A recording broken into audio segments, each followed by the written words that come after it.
Tushda daryo ko'rishning ta'birlari.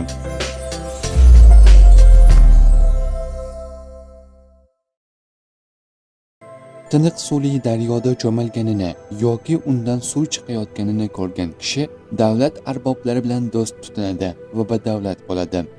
Loyqa suvli daryoda suzganini ko'rgan kishi g'am-qayg'u dengizga tushadi. Daryoda tahorat olganini ko'rgan kishi gunohlarga tavba qiladi. Sokin oquvchi daryo olim kishiga ishoradir. Biror kishi tushida ko'rgan daryoning ichiga kirsa va qaytib chiqa olmasa, ajali yetgan bo'ladi. Tushda ko'rilgan daryo suvi tiniq bo'lsa, yaxshilikka, loyqa bo'lsa, yomonlikka yo'yiladi. Tushda daryo ko'rish ishlarning rivoji va daromadning ortishiga ham ishora bo'ladi. Daryo ko'rish mo'l-ko'lchilik, rohat-farog'at deb ta'bir qilinadi. Daryoda cho'kkanini ko'rgan kishi tezda vafot etadi. Daryoda kir yuvganini ko'rgan kishi diniy tashkilotga yordam berib savob qiladi. Daryo va soylarda toshlar ko'rish tush ko'rgan kishining bandligi va baxtsizlikka ishoradir. Ibn Sirinning aytishicha, tushdagi daryo podshoh yoki olim bo'ladi. Daryo suvi ravshan, toza va xushtan bo'lsa, forso odil va sofdil podshoh bo'ladi.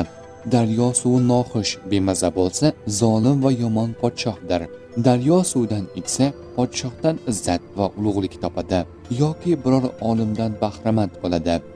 Daryo suvdan olib ko'zaga quyayotganini ko'rsa, o'sha miqdorda podshohdan manfaat topadi. Daryoga tushib ketsa, badani loyga belansa, podshohdan unga g'am-anduh yetadi. Badanini loydan yuvib tozalasa, g'am-anduh undan zoyil bo'ladi. Daryo suvda suzayotganini ko'rsa, podshoh uni hibsga oladi. Daryodan suzib, daryodan chiqqanini ko'rsa, hibsdan ozod bo'lishiga dalil bo'ladi. Daryoda cho'kib o'lganini ko'rsa, din ishlarga g'arq bo'lishiga dalildir. Uzoqdan daryo ko'rsa, biroq oldiga bormasa, ko'zlagan maqsadiga yetishiga dalil bo'ladi. Daryo ustida yurib ketayotganini, biroq oyog'i ho'l bo'layotganini ko'rsa, do'zax o'tidan omon bo'lishi va dunyo ishlari uning uchun oson bo'lishiga dalolat beradi. Daryoning o'rtasiga borganini ko'rsa, ishlarda xatar borligiga dalildir. Daryodan chiqqanini ko'rsa, g'amdan qutulish belgisidir. Daryodan suv ichganini, suv esa sovuq ekanini ko'rsa, tush ko'ruvchining o'zi olim bo'lsa, hayotdan to'la bahramand bo'ladi. Agar ko'ruvchi olim bo'lmasa, aksincha bo'ladi. Agar tush ko'ruvchi podshoh odamlardan bo'lsa, podshohning ishonchli kishisiga aylanadi.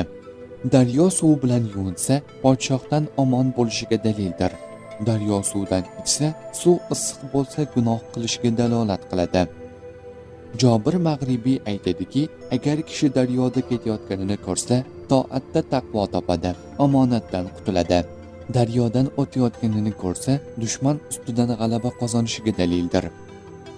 Ja'far Sodiqning aytishicha, tushdagi daryo 6 narsaga belgi bo'ladi: hokim, raisga, molga, olimga va ulug' kishiga.